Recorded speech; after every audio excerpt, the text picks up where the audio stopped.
line upwards. It took a broader view of poverty. It said the whole concept of poverty is changing in Indonesia as a result of higher incomes.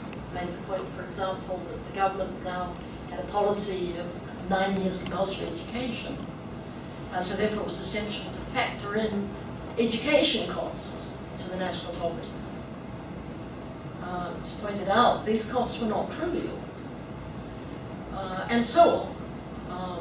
There was a substantial upward revision in the headcount measure of poverty in both urban and rural areas. In fact, in 1996, when the BPS published both sets of data, old poverty line and new poverty line, it jumped from about 11.3% to over 17%.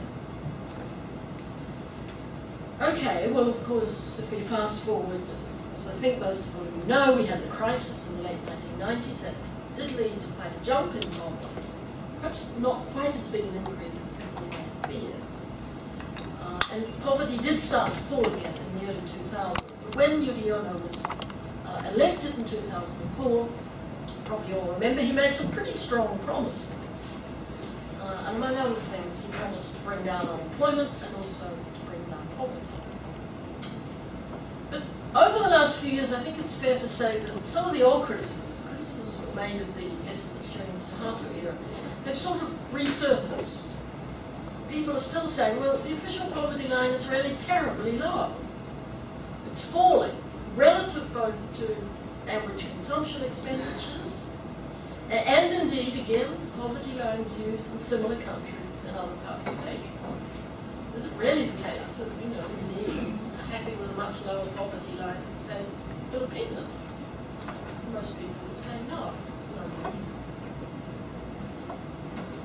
So again, we started to get some accusations of sort of official manipulation of data. I think, as far as I know, some of these accusations are still being made. I'm sure Yudhoyono, when he presents his final speech and giving an accounting of his period of power, he will point to the decline of poverty. I don't want to say that decline is utterly fictitious. I think there are good reasons for saying living standards have somewhat improved. But as I say, there are a lot of debates about measure. Now, of course, as many of you will know, the World Bank had already gotten to the Poverty Measurement Act in the 1970s and 1980s. But beginning in the early 90s, it brought in its global poverty measure, the so-called dollar a day, subsequently raised, I think, to $1.25. Now, obviously, most people in the world don't spend dollars, so this had to be adjusted. It's not good enough to make an exchange rate conversion, as we know, because, of course, purchasing power parities vary widely. So the World Bank claimed it had adjusted its poverty line to take into account differences in purchasing power parity data across the whole world. Forget about the OECD countries, they obviously carry out their own estimates. And then you've got agencies like Eurostat and so on that make estimates of poverty for the European Union countries. But the World Bank really was putting forward this global poverty line for all of Asia except Japan.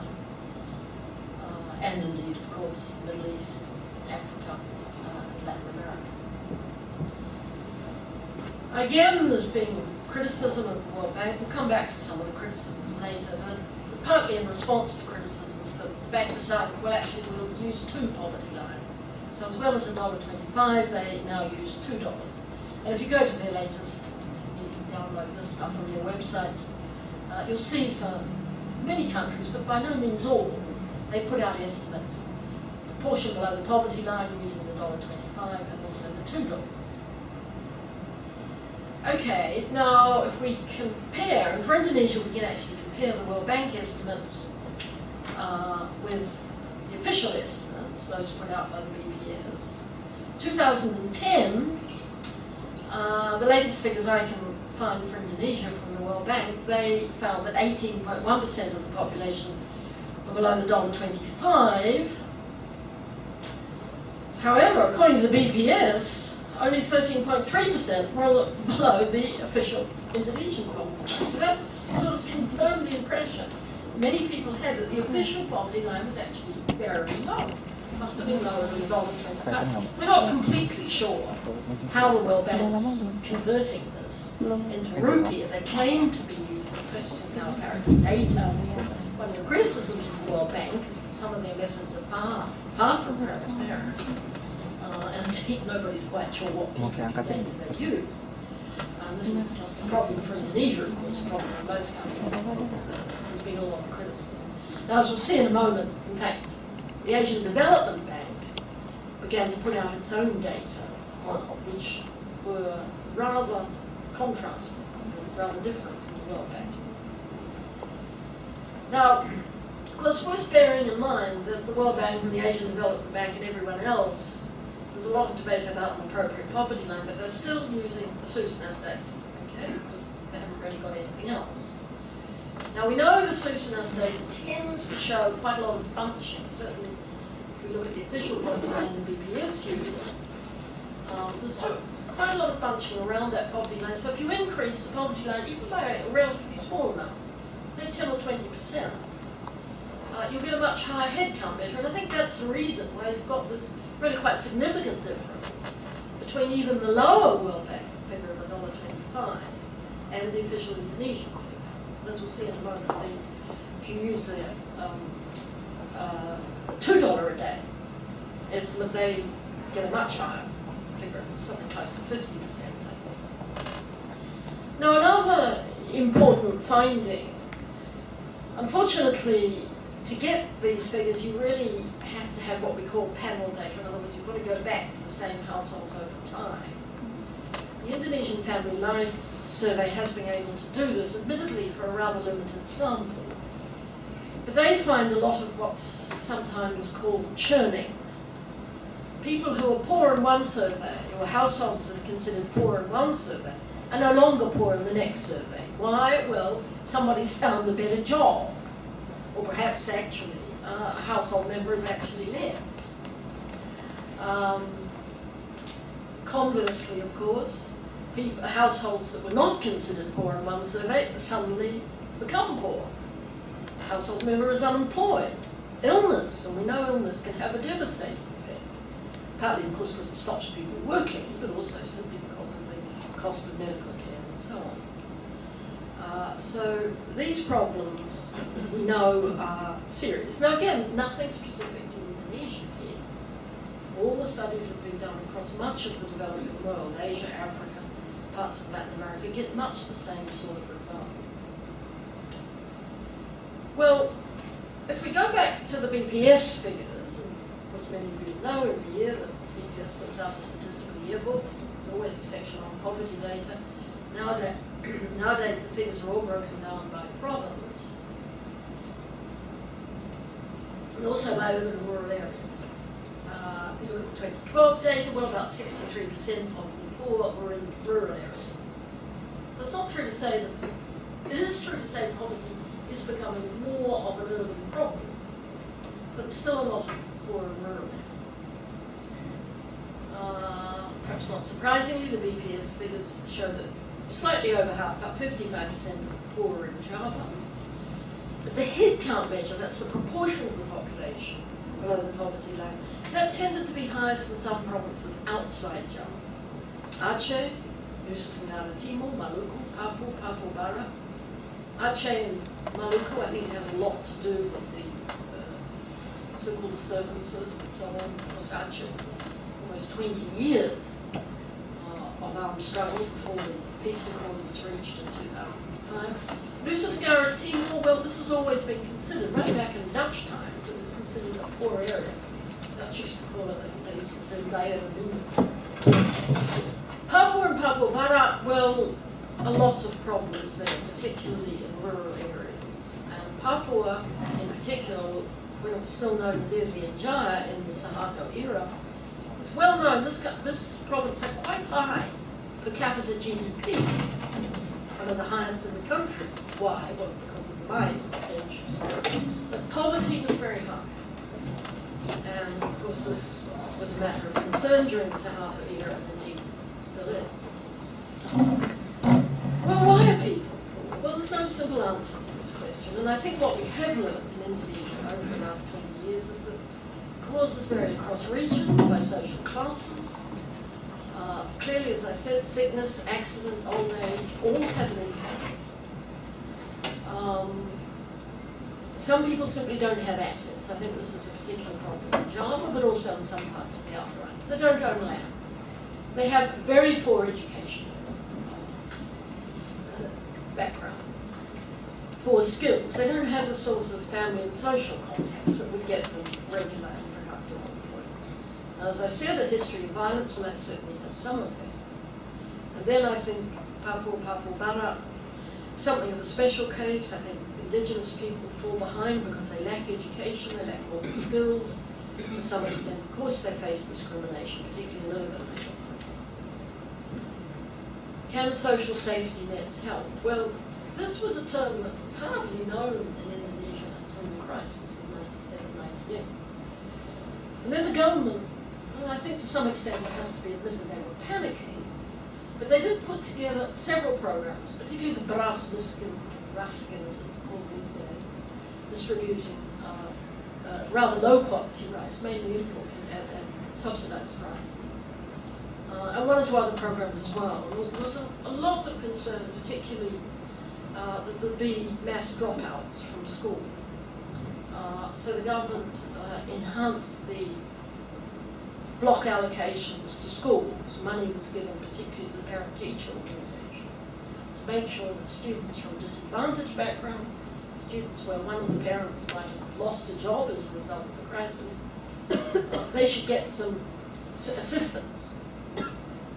So that they didn't drop.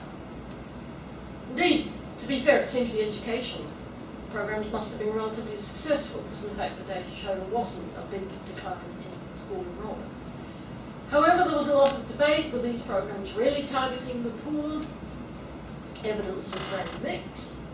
Some people thought they were, others argued that they weren't. You take the beras miskin, well, what happened?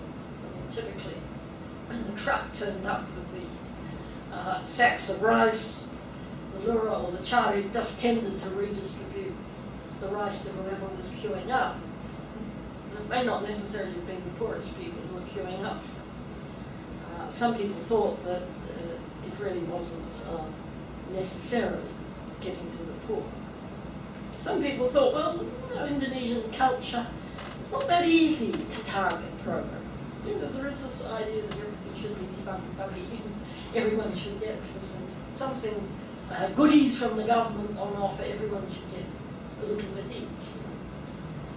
Perhaps that's a good system, I don't know, but certainly it tends to militate against targeting, at least as the World Bank likes to use that term. Well, of course, not surprisingly, these social safety net programs were popular. And of course, in a democratic era, politicians have found these policies, including cash grants, which of course have been introduced under Yudhoyono, they found them very useful, particularly, of course, when unpopular cuts have been made, fuel subsidies, for example. And indeed, perhaps not surprisingly, once people get a few goodies from the government, they start demanding more. A lot of discussion at the moment, particularly about the national health insurance scheme.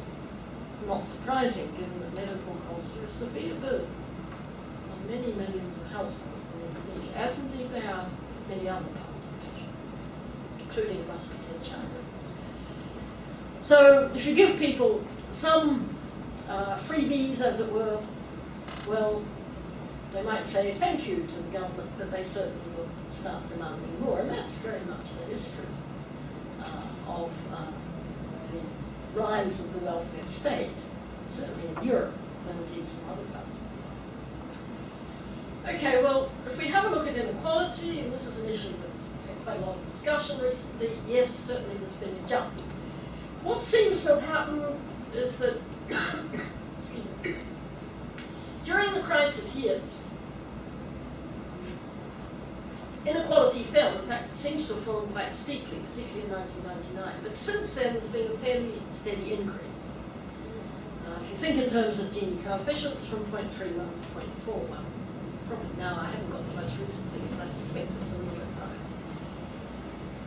higher. Another estimate that I think is actually quite important is to look at the proportion of the population spending less than half average per capita expenditure, particularly in urban areas. This is a measure that's quite widely used in Europe. It's called the relative poverty measure. In other words, you don't sort of set some rather arbitrary absolute poverty line. You take average or median expenditures and then look at the fraction of the population below the average. And that seems to have been increasing quite sharply, particularly in urban areas, particularly in Jakarta. I looked at the figures for Jakarta in 1984. It's about 19%, that's 19% spending less than half the average. It jumped to 27% by, for Jakarta, 14% in 1984, jumped to 31% by 2011. But urban Indonesia as a whole has certainly been an increase. Now, some economists don't particularly like these relative measures. They say, oh, it muddles up the concept of poverty with the concept of inequality, which is true enough. But my own view is this is quite a good measure, if you like, of social tensions. I mean, if you really have now in Jakarta almost a third of the population living or spending below half the average, frankly, looking around Jakarta, that doesn't surprise me very much. But if that is the figure, well, is it going to give rise to tension?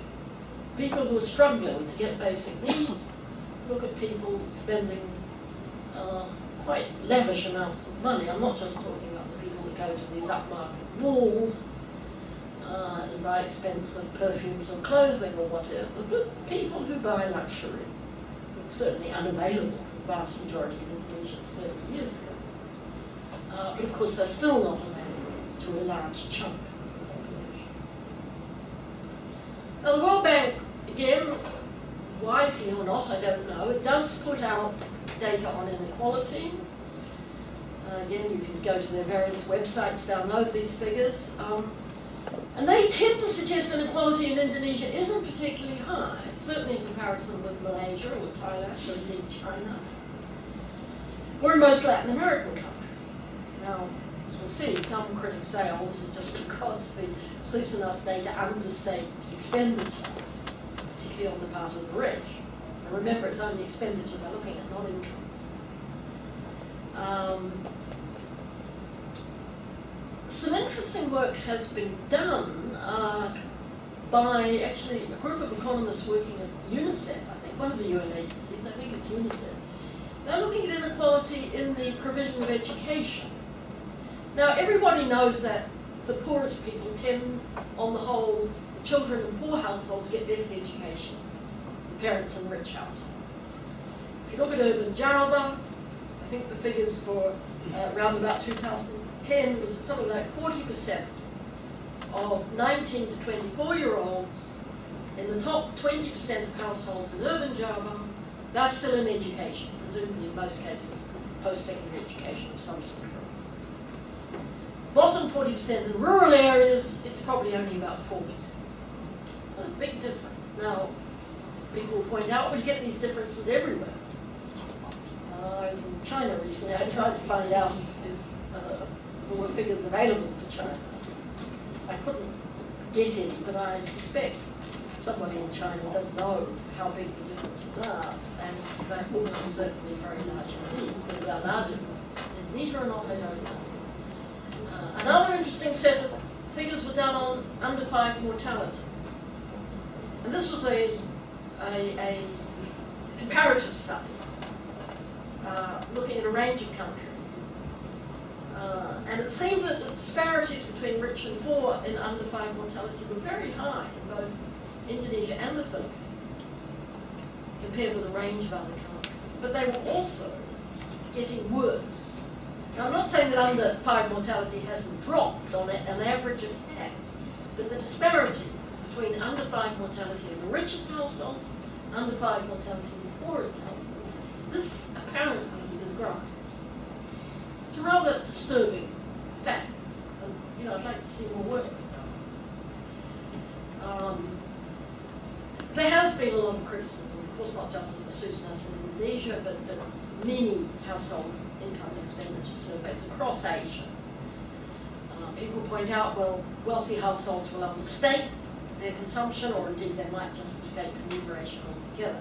My own view is the problem probably goes well beyond exclusion of just the very wealthy. I think there's often, across the board, there's a tendency for people to understate. When some government enumerator turns up, long questionnaire, how much you're spending on rice, how much you're spending on this. Deliberately or not, I think people often do underestimate. Certainly, what we do see in Indonesia is an increasing divergence between the survey data on household consumption expenditure and the national accounts data. Now again, there isn't anything specific to Indonesia. This has been well known in India for years, well known in the Philippines for years. Some people say, well, it just shows that, you know, household expenditure data is a load of rubbish and we shouldn't use it for anything. Everybody understates, the data are completely inaccurate. Therefore, the poverty and inequality measures are no use. And you know, there are plenty of quite distinguished economists that made these arguments over the years. At the same time, we do have to ask how accurate the national accounts data is. Those of you familiar with national accounts will know there's a consumption component, investment component, government expenditure component, and balance of payments, exports, payments, imports component. The problem in Indonesia, and again this is by no means unique to Indonesia, where the government tends to, or the BPS tends to estimate GNP or GDP using the production side, that's value added across sectors of the economy. And then it has estimates of investment, perhaps not very accurate, it has estimates of balance of payments, has estimates of government expenditure, it gets consumption as a residual. And of course that means the consumption data in the national accounts incorporate all the inaccuracies of that components. Many people would argue, well, you know, household survey data may well be biased, it may well be understated, but you can't judge how accurate or inaccurate it is just by comparing it with national accounts data. As I say, you've got this problem, this divergence has been found in India and the Philippines and elsewhere. Well, another recent trend, again, this is something I think I'd like to see Indonesia perhaps doing more of this, is to look at more multi-dimensional poverty indexes. An initiative at Oxford University, a group of economists, statisticians working at Elizabeth House, they've been publishing the Oxford Poverty and Human Development Index. It's called the Multi-Dimensional Poverty Index. You can download it from their website, and I think now some articles are coming out also. It's a composite index which reflects deprivations across human functionings. It's, of course, you can see, of course, very much influenced by the work of Amartya Sen, among others. Sen's been one of the economists being rather critical of all these poverty estimates using monetary data.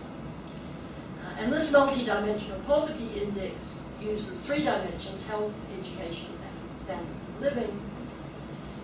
Two indicators for health, two indicators for education, education, school enrollments, I forget what else they use.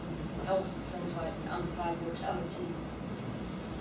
The data come from a variety of surveys in quite a large number of countries, over 100. Well, how did Indonesia rank? Well, not very well, actually. It came out at number 53. Lower than Thailand, Malaysia, China, the Philippines, lower than Vietnam. The only Southeast Asian countries that Indonesia was higher than were Laos and Cambodia. But various other initiatives going on as well.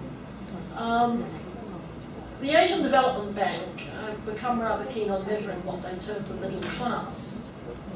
This is people who, and this is all pretty arbitrary, but one measure is people who spend more than $10 a day per capita, around about $3,600 a year. In 2005, they found there are only 2.55 million Indonesians in this range. Not very many. 3.56 million Malaysians, despite the fact the Malaysian population is much, much smaller than the Indonesian one, 30 million, compared with over 250. 6.94 million times. Well, are these results plausible? I personally don't think they are, and I think they yet more evidence that the SOAS data does understate expenditure, particularly in these upper ranges. Well, having said all that, perhaps we should look a little bit more at this question of why is inequality being increasing. Now remember, most of the evidence we have is from the SOAS, whether one estimates Gini's or the World Bank likes to look at the ratio of incomes accruing to the top 20% compared to the bottom 20%. As I said, these sorts of indicators, Indonesia doesn't look too bad. I'd quite like to see estimates of relative poverty, but the World Bank doesn't do that. I said we also, I think, had some quite interesting work recently comparing access to education across expenditure classes. Not surprisingly, that tends to show the rich far more likely to teach children in school than the poor, particularly the poor in rural areas. And I think this business about this whole skewed access to education, in my view, is probably one of the reasons for growing inequality. Because we all know, in Indonesia, it's just about every other country in the world for which we've got reasonable data. The better educated you are, the more you're going to earn over your lifetime. That is one, as it were, law of economics that does seem to hold across time and over countries. So if Indonesia's still doing a fairly bad job with educating the poorest 40%, not surprisingly, it's the richest young people, particularly in urban areas, that will get the tertiary degrees. Probably also have better family connections, so they're the ones that get the well-paying jobs. Now, I think there are all sorts of other factors as well. Clearly, young people migrating from urban areas in search of work. Many end up in low productivity jobs in what's rather loosely called the informal sector. I'm afraid many also probably end up in criminal or semi-criminal activities. Certainly, I think many of these young people are not earning certainly regular incomes. Also, I think poorer households are more prone to illness.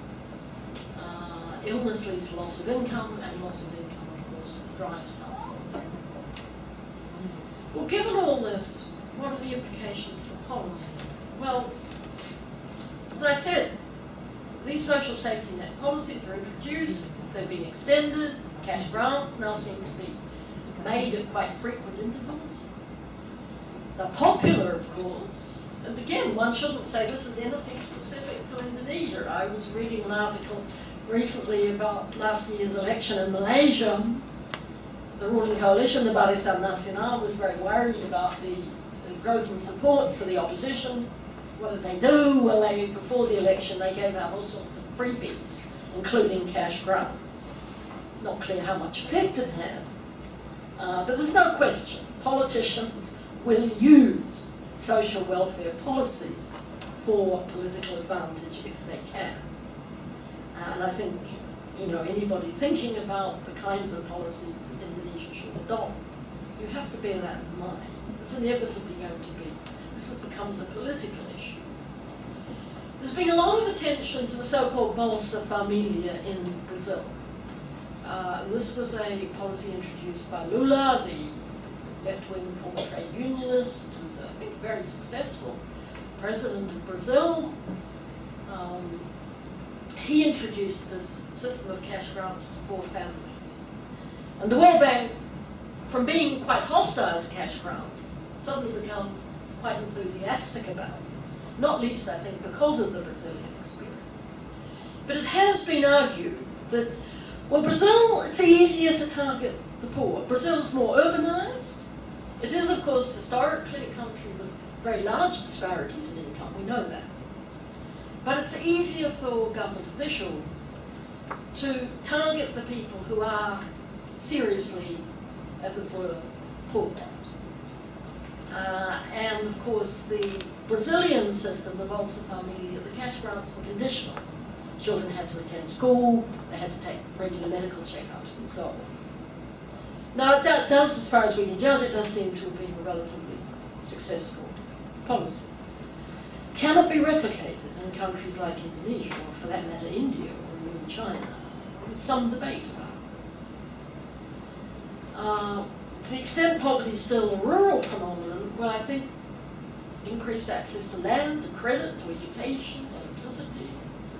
A surprisingly high proportion of households in rural Indonesia still do not have access to electricity. Certainly more employment opportunities in rural areas could, of course, slow down migration to urban areas. Now, nothing new about these points. They've been made for years, but they're worth bearing in mind. The recent agricultural surveys, these have been done as adjuncts to the agricultural censuses, one in 1993 and 2003, and I hope by now the 2013 data are becoming available. They show that only a small proportion of rural households have been getting access to government assistance, whether it's in the form of credit, extension services, and so on. During the Suharto era, of course, there was an awful lot of emphasis on rural cooperatives, but all the evidence we have suggests they really only benefit the village officials and other relatively well-connected people. Yeah, I'll try and wrap up now. Considerable regional variations. Well, as I said, the sheer diversity of economic conditions in Indonesia does mean that I think one-size-fits-all strategies aren't likely to be terribly successful. And I'm particularly concerned about the tendency to use them basically for political reasons. My own view on Java is you've still got this old problem, the problem the Dutch were worried about early in the 20th century. Too many people, not enough land. Of course, they were the ones that initiated the original transmigration programs. The Yudhoyono administration seems apparently to have revived some of these programs. My own view is they're unlikely to have much effect. This may be something we can discuss. Well, challenges for the new administration. Well, first of all, okay, it's all very well to say you need steady growth. Well, of course you do. But my own view is growth is a necessary but not in itself a sufficient condition. Poverty decline is certainly not a sufficient condition to bring down poverty. I think Indonesia has to continue with targeted policies, particularly education and health. But these might be successful, and that means more tax. And frankly, I think if Indonesia is to tackle its poverty problem, the rich are going to have to pay more tax than they currently. Lessons from other Asian countries, well, of course, very quickly, we can just say, well, and I've tried to make this point, Indonesia isn't the only country in Asia, or indeed other parts of the world, facing many of these problems. I think the current events in Thailand serve really as a useful wake-up call, not just to Indonesia, but many other countries in Asia. You ignore inequality problems at their peril, particularly when they're concentrated in particular regions. Current problems in Thailand aren't due to high absolute levels of poverty. Most Thais now certainly are well above the $2 a day, certainly well above the $1.25 line, probably well above $2. So it's not a question of desperate poverty, but it's a question of relative inequality. Indonesia still is something of a fragile state, as we know, a long history of regional grievances, not just in the resource-producing region. I think if the Indonesian government continues to ignore these problems, there will be problems in at least some regions, particularly outside. Okay, well, I think I'll leave it there.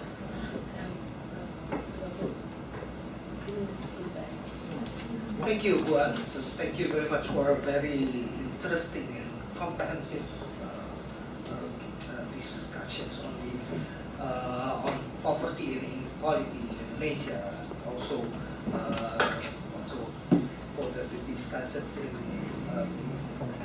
many other countries, including in lessons from other ASEAN countries. Especially, it is quite interesting that you mentioned some of the current problems in Thailand and try to correlate them with the inequality, higher inequality. So we still have sometimes perhaps around 30 minutes or even more, 40 minutes.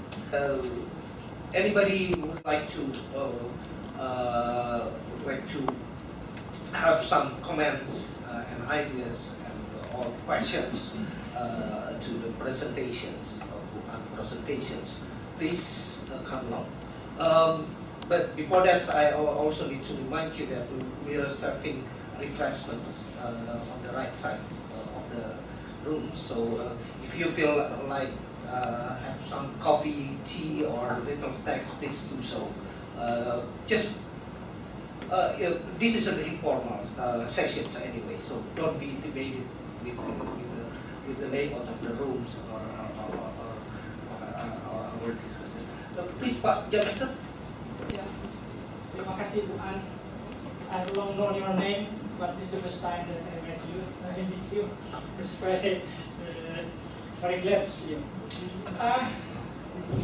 I see the problem in Indonesia coming from two main problems. Instead of all of education is very right, also about health, labor, and small farmers. And labor, as you see, for example, the data from BPS 2009, only 10% of the added value has been paid to labor in Indonesia in big and medium corporations. So it's only for big and medium corporations because the small is not included in so far. And this is very, I think, has been one of the source of this inequality. Because I think if the income for laborers in Indonesia has been higher, there will be a multiplier effect for the other sectors. So I think the sector that will be benefited if the labor has been paid higher is the domestic industries. They will buy their shoes from Bandung, and then their textile from Central Java. So it will be internally circulated. And about our small farms, what I have seen here is, yes, the land for household in Indonesia is very small. But if I compare, for example, for China, in China it's only 0.6% per household, and in India, 0.6 hectares. 0.6 hectares per household in China, and in India, 1.2 hectares per household. Still, China is still more productive in agriculture. So I have found it, I have written it in my paper there, that really the law in agriculture is decreasing return to scale. It's not increasing return to scale. It means the small farmer per hectare will produce more produce compared to the big plantation. So this has been, I think, has been neglected in Indonesian policy. So the sources of wage increment in labor, as I have seen it, is I don't accept really the assumption in macroeconomics. Constant return to scale. It has been firstly said by Robert Solow, and it has been now defended by his his people in MIT, a small group. He's very strongly defended that. But the fact is, returns to scale. yeah. So he defended this constant return to scale, but I think the reality is increasing return to scale, not constant return to scale. I have shown it there in my paper that this has been a source of distortion. They have, if like from a little ideological, it supports really the conclusion of Marx. There is a surplus, but the argument of Marx, I don't know where he came to that conclusion, but I came to that conclusion from analyzing the structure of comparing the constant return to scale in macroeconomics and increasing return to scale. So I think in Indonesia now, really increasing the waste of the labor, to some extent, is not destroying the economy. It will not reduce the competitiveness of the economy, because after we increase the waste, there will be higher demand, there will be higher production, which reduce with declining unit cost. So it's beneficial for the whole. So this is my point, my quite academic argument. But if I see the reality, why is really the whole world is now suffering from this increasing inequality? But I have seen it from macroeconomics. I've shown there, for example, the comment from Eric Talbert from Cornell, and also from Mullen from Singapore, who is a Danish, and also the comment from Thomas Piketty, who has been written now. He is in Paris, so I have appended it there to show that they have an interesting answer. This is really from my point of view. It might be there should be another support for what I have written there. So I think it might be there. So I think what you have written there is very precious to see, like what has been written by Thomas Piketty for the whole world. So in the Indonesian case, yes, I support that. But I have seen it from the other angle. I have seen it from the economic point of view. So the argument of constant return to scale and increasing return to scale in macroeconomics. Thank you. Yeah, perhaps I could start off by increasing wages. I mean, am I right in assuming from what you say you'd like to see the minimum wage increase? Yeah. By how much? The measure should be the decline unit cost of the increasing productivity should be divided into two, one part for the labor and one part for the capital increment. So it might be, if it is now satisfactory, if I see, for example, the data from the BPS data, 2000 data, only 10% for the whole payment for the wages, I think it's not appropriate. That's for the country as a whole. Yeah. But no. Wages are 10% more value added. On the big corporation and well, I'm not sure in Indonesia that just looking at the large and medium scale concerns is a particularly good indicator, because of course many are inherently very capital intensive. I mean, I look, economists debate a lot about the minimum wage issue. The sort of standard neoclassical argument is if wages are set at market level, you start pushing up the minimum wage in particular sectors of the economy, particularly the urban and informal sector, or most people enjoy more income. There might be more employment, depending on the relative elasticities and so on. But it's still a relatively small part of the total population. So you just create, in aristocracy and labour, people who are relatively well paid. Now, you say these people will go out and buy shoes from Bangkok, but I think they'll be in the malls around Jakarta. Well, perhaps not. But the other problem, of course, is all the cheap manufacturers coming in from other parts of Asia, particularly China. You go up to Bangkok, all these outlet sales that become so popular.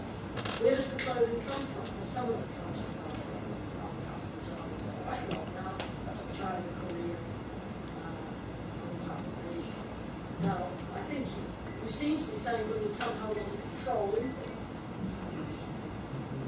But not totally. I'm not doctrinally neoclassical by any means. But I think once you go down that path, many people would argue this is where the Latin American culture was wrong. 1930s, 1940s, 1950s. Set up a whole lot of heavily protected industries, capital intensive, credit was available quite cheaply. You may have a point, but I'm a little skeptical, because I tend to think on the whole labour markets in Indonesia reasonably competitive. I think if you start pushing up wages in particular sectors, fine, terrific for the workers who are in those sectors. But for everybody else, it's not going to be beneficial, and it could be damaging if we need big and medium scale firms to come back. But there should be a step to improve the situation. Because what I hope really is... What you're saying is that you should improve poverty. Yes, we all agree. If income poverty is high, I think it still is in Indonesia, if you use a reasonable poverty. But the real issue is how are we going to improve it? And I would argue minimum wage policy probably will not work. Now, to get to your second point, which I think is more important than agricultural productivity. Yes, farmers are small in China. You say 0.6 hectares, actually they're smaller than that now in China.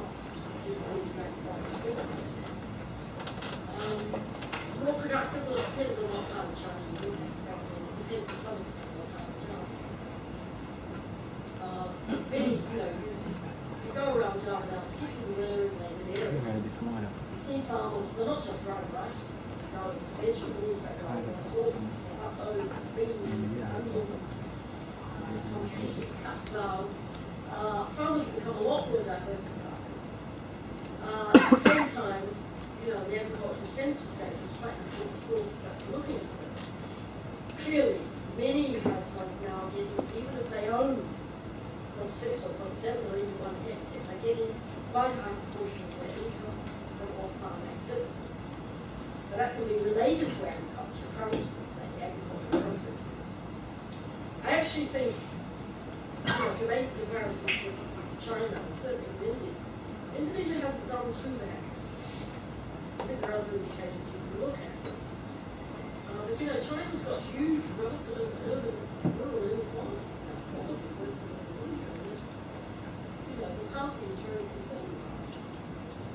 China's tried to, as it were, protect urban areas from a huge influx of poor people from rural areas through this caste system.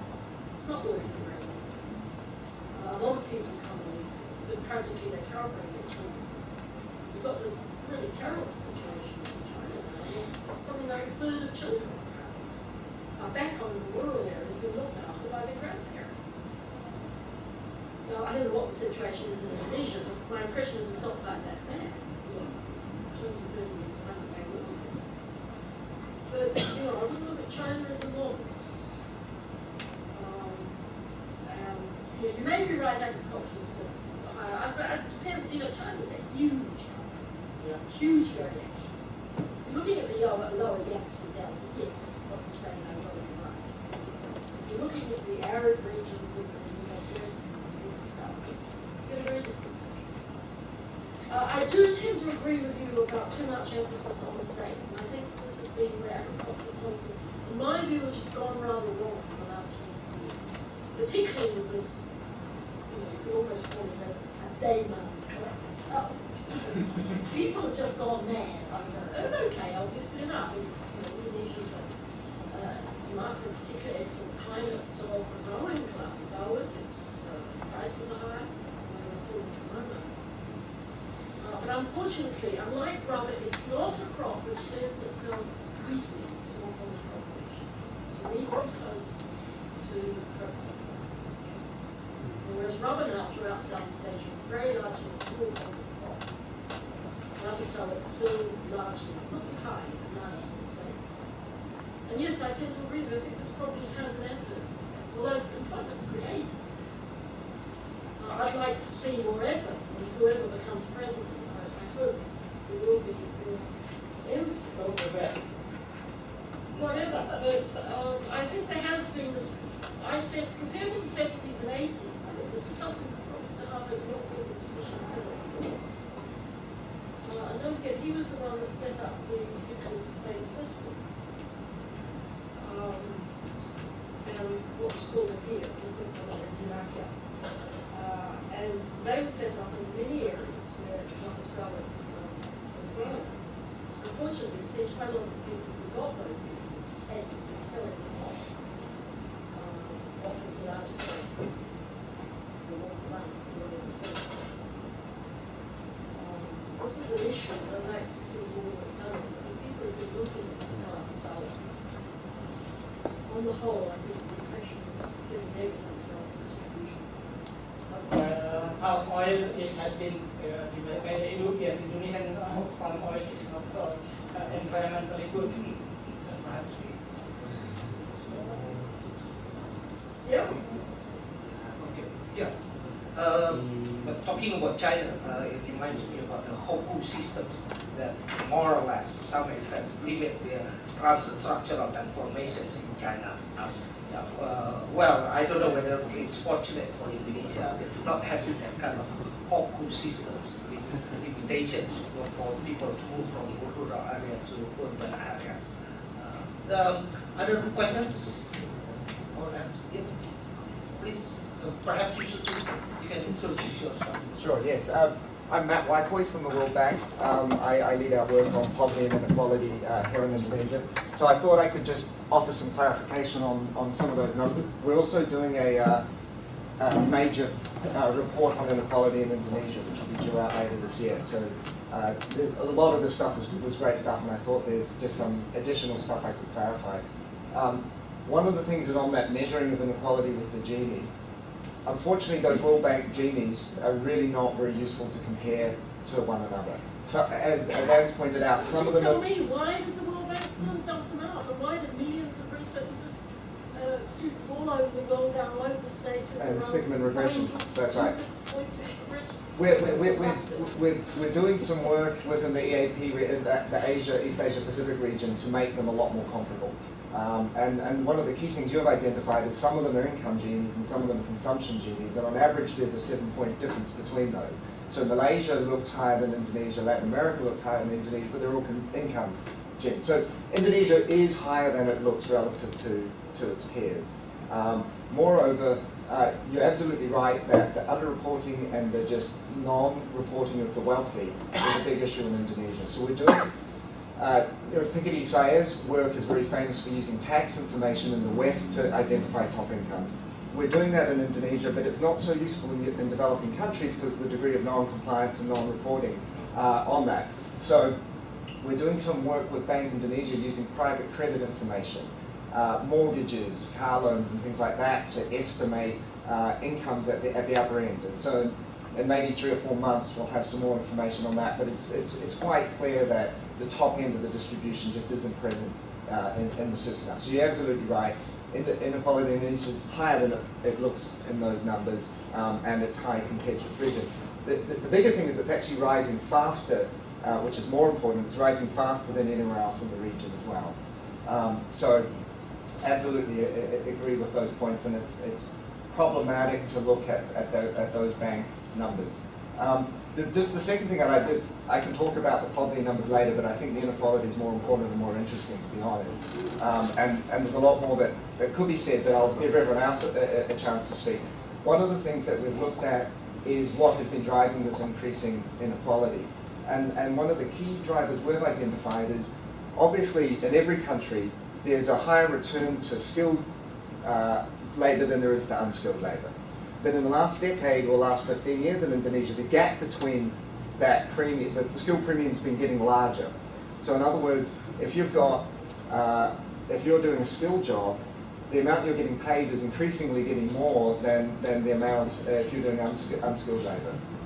And so, what do we do about this? You know, closing the education gap, that's really, really important. But as we know, it's not just about enrollment rates, it's about quality of education. And the enrollment rates don't tell you anything about the disparities in quality of education between richer and poorer areas. And so that's a big, big issue. And then that, of course, links into productivity, skills, and minimum wages and labour income. Indonesia's labour productivity is one of the lowest in the region. So increasing wages is not necessarily going to happen without these increases in productivity first. Because then the cost of Indonesian products gets more expensive, imports will just come in and undercut that, right? So you need the productivity to increase. And that doesn't come just with education. If you look at about 80% of high school graduates in Indonesia come out into unskilled or semi-skilled labour. So they're not finding good jobs. But if you look at the firm surveys, most of them say we can't find skilled labour, so there's a double mismatch. The skills that are coming out of our high school graduates are not what businesses need. And so we need to create better jobs to get better labour income for the poor and the middle of the distribution. But we also need to work on having them getting the skill sets that companies need. So, you know, there's lots more I could talk about. I'll leave it there and let the discussion continue. Well, I'm delighted to hear that the World Bank is doing something about these inequality things. And to be fair, it's not just the World Bank. It's wider, it's all these things that I think are probably I've talked to some people wider and they start looking uncomfortable and say, well, we can only use the data governments give us. But even quite elementary things like, either use of income or expenditure data, they often seem to be a bit clueless. Well, that's partly because I think a lot of the people at Wider just come from the OECD countries, just been working, spent their lives working on OECD data. And I just don't think they understand the problem. It's not true of everybody, but it's true of quite a few of them. I mean, I think the work Atkinson and Piketty and so on is interesting. But as you quite rightly say, I mean, there's no use looking at tax data in a country like Indonesia. We know that, or even other parts of Asia, India, for example. You know, I'd be interested to see what the World Bank's done with some of these other indicators. But, well, they may tell us something. I remain to be convinced. But it'll be interesting to see. Well, yes, I think so it's interesting about the gap between skilled and unskilled people as one of the source of income inequality. I just want to say that the skill shortage actually already happens in Indonesia, and many business surveys shows that the skill shortage will become pretty much worse. But it's not only Indonesian problems; it also happens in other ASEAN countries. That's it's just logical to have skill wages going upward even faster than the unskilled one. Please.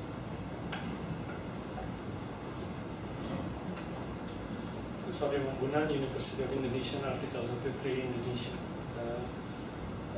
Thank you for sharing your work. It's still ongoing, but I think there's some points that I mean, it's always interesting to see in somewhat historical perspective.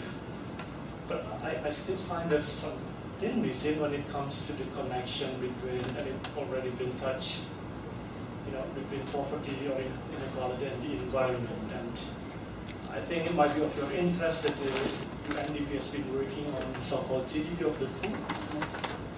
I think the study in rural area in central Kalimantan has been finished, and it is now working on the urban poverty using, they call it GDP of the poor, so the connection, you know, dependence, even income, for instance, on ecosystem services. You mentioned about multidimensional poverty index, and C4 has just, you know, it's just 2 years ago was published using the approach, but then incorporate some of the environmental dimension. I like that, you know, and you mentioned churning. Smeru has done poverty matrix. So basically, the proportion that, you know, get off the poverty line pretty much the same, going down. Now the question is, again, how do we, you know, this near poor and very sensitive to, you mentioned poverty threshold. Is it minimum wage policy that you propose? Because our colleague from World Bank just sort of, you know, when it comes to productivity, doesn't really know that. I'd like to hear your comments. Thank you. I think, thank you for mentioning the churning issue. I do think it is very important. Thanks to the work of Smeru and also that family survey. I'm not sure whether that's still ongoing or not. Perhaps somebody here knows, but I think we've got a better idea of how much movement there is in and out of poverty in Indonesia than we have. But you know, the basic problem is that people don't walk around Indonesia or indeed any other Asian country with a little badge saying I'm in the bottom 20%. I mean, it's very difficult often to identify households, particularly if, you know, they've suddenly got better off or suddenly got worse off. And that's why I have some sympathy with lures and chariks that are asked to distribute this cheap rice and whatever, you know, make sure it's properly targeted.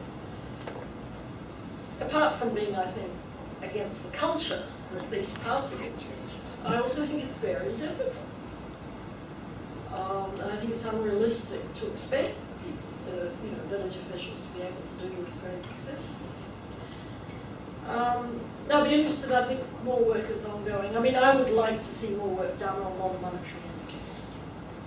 But, you know, Matthew's point is absolutely valid. It's no use just looking at educational enrollments.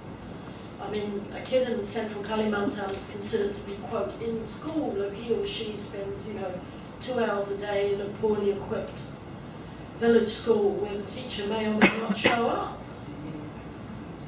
And we know these problems, you know, a huge amount of work on this has been done over the years in Indonesia. These are hardly new problems. How to incentivize teachers. It's going to take a lot of effort. Perhaps, there's a big debate now about whether decentralization is helping or hurting. Of course, education was one of the areas where a lot of responsibility was thrown back to the Kabupaten and Kota. Is that helping or not? I'm doubtful myself. I'd love to see more evidence. I still think education is crucial, although, Matthew's point, it's well known, this mismatch problem.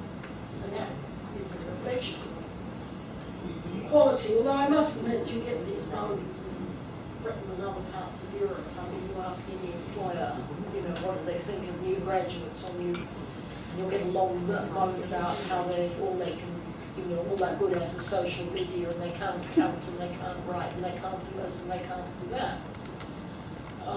So to some extent you've got a discount. And everybody learns on the job. We all learn on the job. But yes, I think there are still real problems with the quality of education.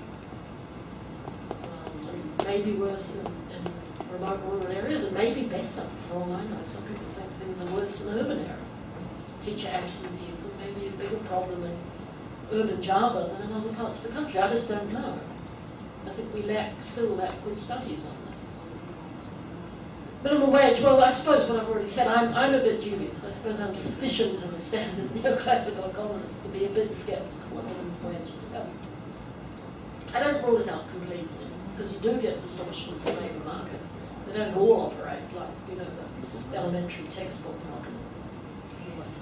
But I'm a little disturbed, and again, this becomes political, when you get elections, everybody says, I'm going to put the minimum wage up by X%, and then his or her opponent says, no, I'm going to put it up by X plus Y%.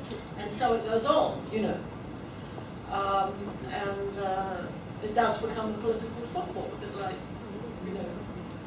cash grants and so on. But Indonesia, my own conviction is if Indonesia wants to move further down the road, what one might broadly term welfare provision, the whole issue of taxation policy has to be treated a lot more seriously than it has been ever since independence. Indonesia has not really, in my view, taken tax policy very seriously. There was an attempt in the 1980s when Ali Rodano was the minister at tax reform, but it sort of petered out. Just still seems to be this attitude that, we've got these vast natural resources, we can use the revenues from our natural resources to improve living standards. That was the old rhetoric at the time of independence. And it's still around. The actual, the idea that you should actually ask rich people to pay more tax is still quite alien. Unless the rich happen to be Chinese, and then of course you get some support. But the idea that you ask rich people to pay for tax, I think, is still something that many Indonesians find difficult to accept. You may think I'm wrong, but that's my impression. Other comment? Questions? Or perhaps you have comments to others' positions? Questions to other propositions? Yeah, I would like to take the argument of productivity from the World Bank. Is you from the World Bank? Yes, really, I don't know. I'm a little bit theoretical. The so-called technological change in Seoul is not really all of the technical change. It's just the size effect. You just increase the size, there is a quasi-productivity that has been happening. So really, because just increase the volume of the production, unit cost will be declining. It's something like it's the productivity improvement. So in this case, there is the productivity that has been coming from education, from your from education. But the volume, the increase of the volume will be increasing the productivity due to the learning by doing.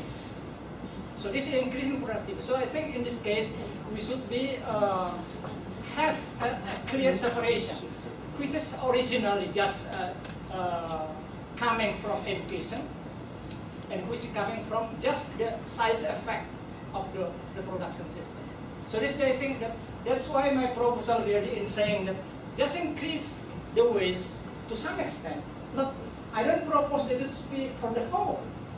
So not for the whole. So I propose it, but I understand that you are skeptical about how to separate from the big to the medium corporations. Yes, there should be some means. I haven't thought about that, how to make it done. But in this case, the size effect was increasing this waste, it will be impacting the size effect, reducing the unit cost. Why is this so? Because every activity, it has a fixed cost. So this is the kind of thing that has been argued, they have proposed in my argument as well. The productivity really, so the so-called the technical change in Solo's argument, I don't accept that it is the whole coming from the technical productivity. Size effect hasn't been taken into account by Solo. I don't know. I have given my email to SMO group, but he think maybe, oh, this is a man from developing country, they don't know anything. So Well, I understand. he doesn't answer me. I think he comes from Turkey, doesn't he? Yeah, don't understand. He didn't answer me. He probably does. Or you charge him $500. All right. I don't know if you want to respond, but perhaps. I think it's a pretty technical, theoretical conversation. I can have it on the So side, you but can- I don't know how much You can have interest the bilateral conversation, but perhaps what Mr. Lenz means is just this productivity. It's the one that you refer. Perhaps it's just the mix of everything. Yeah. The chemical compositions and all Sorry, that. I think I might be missing something.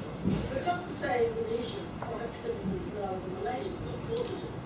Malaysia's got a much higher GDP than Indonesia. I don't know what the difference in labour force participation rates are, it's not that great. So at the end of the day, of course, you know, you start looking at it by sector. Malaysia's had a very sharp decline in agricultural employment. Yeah, but So you, yes, of course productivity is higher, probably higher in Thailand. Tell that to the merchants, and then it probably is. But, you know, I don't think at the end of the day, these are crucial issues. I mean, we know, you know, economic development is all about increasing productivity. Question is how. I think particularly in Indonesia, if you're stuck, there's still quite a significant proportion of the labour force, at least partly,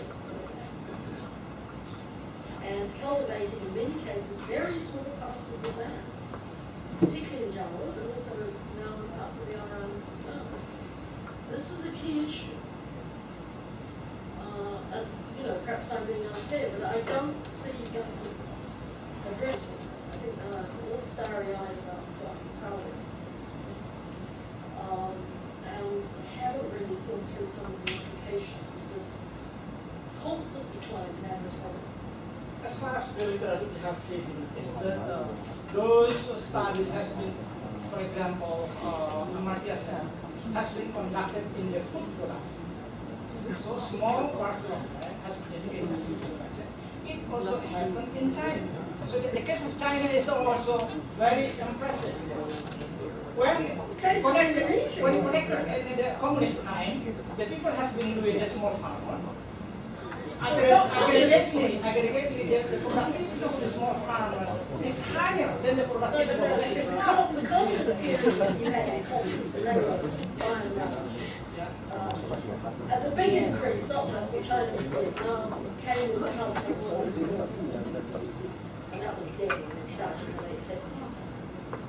And that's when you had a sharp increase in productivity across a lot of China, particularly because they were more fertile, more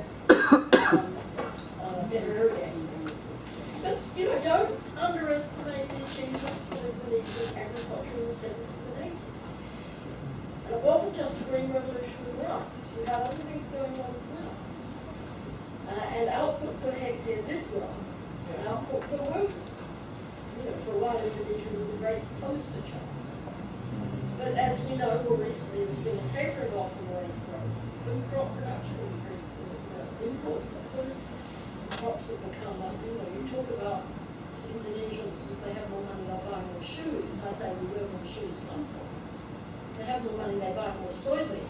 Where's the soybean come from? You know, unfortunately, there seems to be now this block of more agricultural intensification, getting more production out of the available land.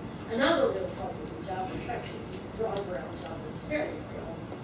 More and more land is being taken out of agriculture for housing, for industry, for golf courses. It's not always the best area. But, you know, I mean, you just look at the area around Bandung. I remember working there in the 1970s. Areas that were sold. What are they now? Housing and factories and so on. Now, there doesn't seem to be much zoning of land. I mean, I must say, the urbanisation has helped. I'm not saying we should stop urbanisation, it's part and parcel of the development process. But it does worry me that so much more land seems to be now being used for more agriculture.